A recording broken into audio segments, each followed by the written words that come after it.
At the start of this year, I began a painting challenge, and that challenge was to do one tiny wildlife painting per week throughout the whole of the year so that by the end of 2026, I would have 52 miniature wildlife paintings. The guidelines to this challenge were fairly simple, so I wanted this to be done on a weekly basis.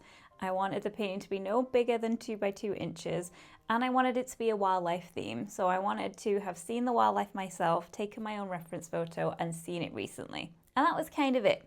But I have made a video all about the tiny painting challenge, which is a few videos earlier on my YouTube channel if you want to check that out first. I have been doing this for 10 weeks now. This video will be the 11th. So I thought it would be good to do a bit of an update. I'm gonna head out and look for some wildlife inspiration for the 11th painting and then do that painting a little bit later on in this video. And I thought I'd share some of my findings in doing this project in case you're thinking of doing a similar challenge for yourself. So without further ado, let's just get into it. This is the selection of paintings that I've been working on so far, and I started out the series with a painting of a robin. I had seen them all over the place. It seemed like a pretty good place to start. What followed from there has been a series of bird paintings. There have been a couple of other things in there. There's a jelly ear fungus and a grey squirrel, but I think besides those, everything is a bird. I was kind of expecting that might be the case because I started this project in January, so middle of winter. I'm not going to be seeing any butterflies or wildflowers, but there have been plenty of birds around. I do expect things to change as we go through the year, and I will include a bit more variety, hopefully, but I think birds will still be a large part of this project too because I do enjoy painting them, and there are so many to choose from in the UK. So I would say that my biggest challenge so far as part of this project has been taking the reference photos. And this is something that I decided I wanted to do and was important to me. And I still want to carry on doing it, but it is the most challenging bit because it has rained a lot. And I feel like I've talked about that a lot in these videos too. It's rained a lot through January and February, and that's made going out gathering references a lot more difficult than I thought it was going to be. Initially, I kind of had this in my head that maybe I'd go out early in the week, take some references, do a painting, repeat the process the week after. That fell apart after like 1 week of doing this when I quickly realized that it just wasn't going to be something I could keep up with. Rain definitely got in the way. I had to try and make the most of the days where the sun actually bothered to come out. And even if the weather is great and you go out, you're not guaranteed to see anything. Even if you do see something, you might not get a good picture of it. So trying to find references has been the biggest obstacle for this project so far. When I first started this project, I thought it would be a really great way of recording my wildlife highlights, and I'd be able to look back on this project as a bit of a nature diary. But actually, some of my wildlife highlights aren't in this selection of paintings at all, and that is because I haven't been able to get a good enough reference picture. So I saw some foxes at the start of the year, which was great because they were out in the daytime and it was really, really lovely, but they were way too far away in the distance and I didn't get a picture of them that was good enough to paint from. I have seen a kingfisher up pretty close, but it was behind a twig, so I didn't get a good enough picture of that either. I've seen a stoat or a weasel running really fast across a path in front of me, so fast that I didn't even get the camera ready. And if you watched my video, I think a few videos ago now, you will have already seen this footage. We're going to look at it again because why not? I saw otters not that long ago, and it was one of the most incredible things that I have seen. I haven't painted them because I didn't get a good enough picture from that to be able to paint from. It's a great video, but when you try and pause it, it's a little bit too blurry to do a nice portrait.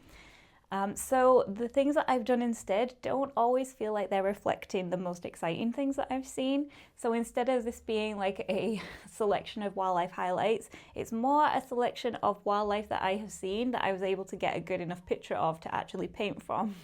Another thing that I decided at the start of this project was that I probably would just want to paint each subject once. And so there will be 52 different wildlife paintings throughout the year rather than like 5 robins and 7 blue tits, I don't know, that there would be more variety. And so that has made me very indecisive about using some mediocre reference photos.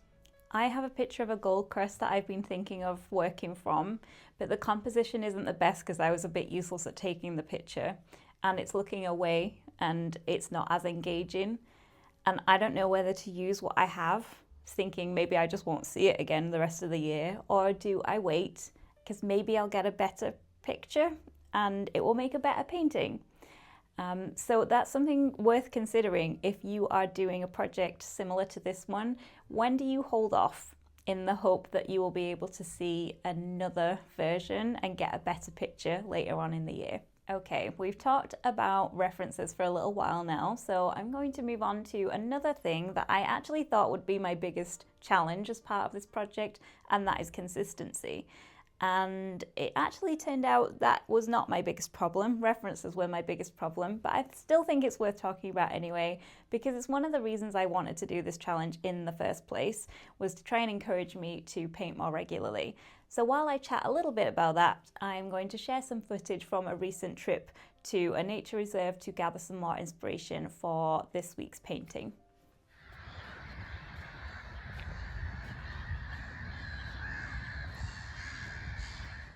I have mentioned in previous videos how I am not the most consistent artist, and I do struggle with keeping up with projects.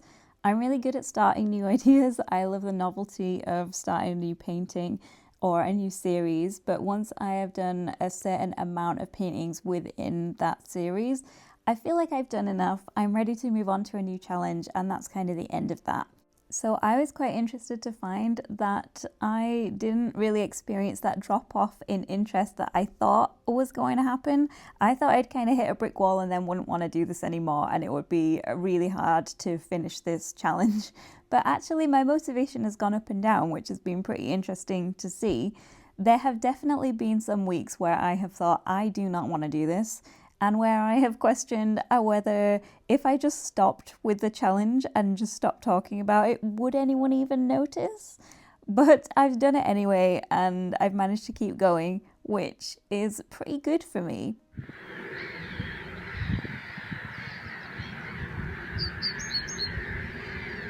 I found that usually there is a reason for me not wanting to do the painting, and that's normally because I'm either really busy and I can't find the time, or I'm working on another project or another painting that I'm much more interested in, and I don't want to break off doing that to come back to the tiny painting challenge. And usually I would just give up on whatever painting I didn't want to do and just follow where my interest was taking me. But because I've been doing a challenge, it's made me stick to it. And so I figured out ways of modifying what I do so that I can get over that difficult week where I just don't want to do the painting. And then I have the opportunity to get a little bit more inspired and motivated for the week after. So usually what I'll do when I'm not really feeling it is I will try and get the painting done earlier on in the week so it's out of the way and I don't have to procrastinate and worry about doing it for the whole week. I'll also modify the painting a little bit, so I will paint in looser brush strokes. I will choose a simpler subject and it won't take me quite so long. And that has been working out pretty well. And then usually what happens is if I'm really feeling not motivated at all, if I manage to get out and look for more references, I find that inspiration coming back. Sometimes I'm just feeling not inspired because I've been looking at the same photos for weeks and I'm not interested in painting them. But if I get to go out and I find new things that I can paint, I'm really motivated again and I've got lots of new ideas. And so my motivation throughout this challenge has actually gone up and down instead of just hitting that brick wall and not really recovering from it.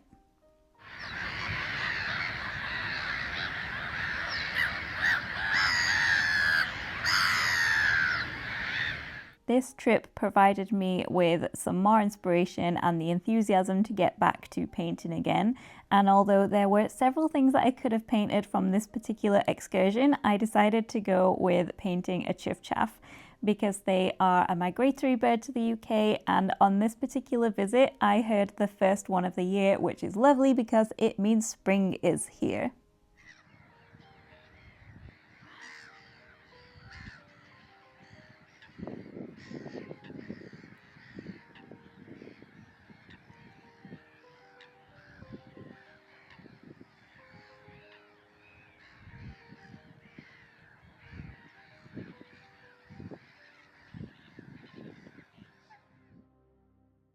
When I first started this challenge, one of my main goals was to kind of fall in love with being an artist again, start painting things that I was interested in. I wanted to develop a consistent painting habit where I was able to combine my love of wildlife and my love of art.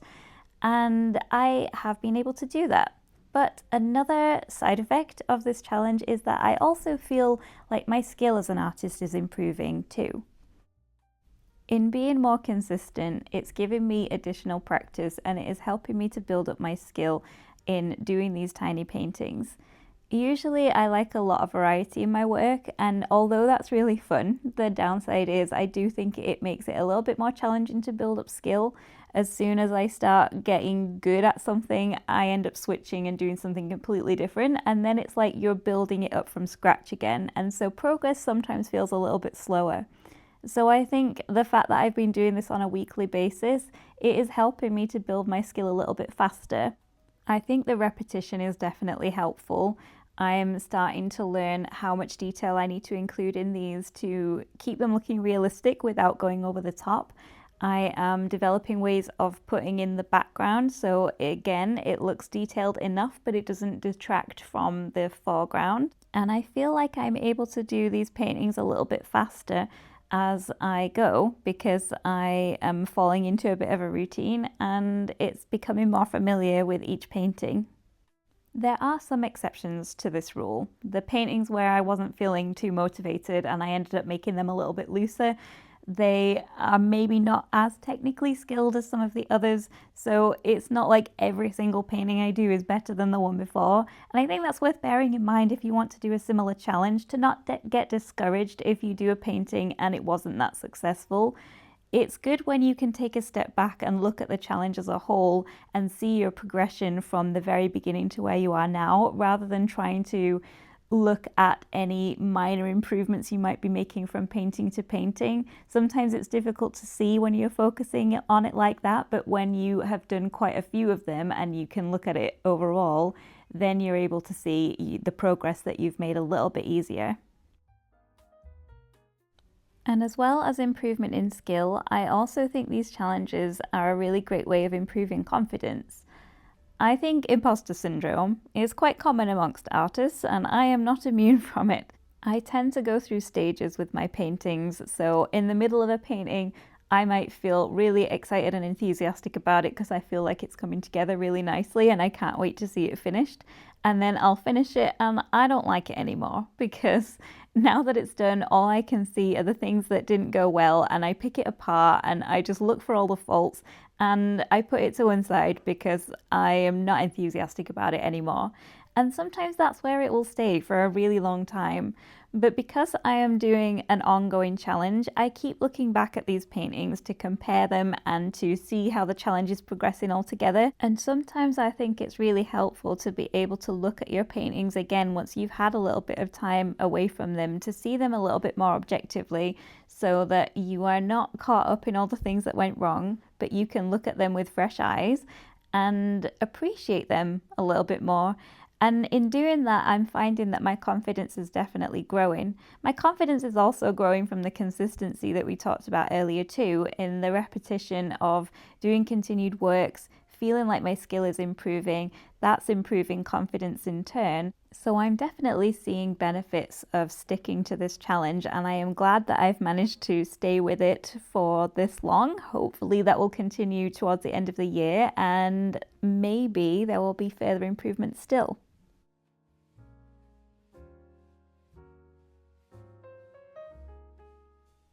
So we are getting towards the end of this video, and I thought I would give a bit of a summary.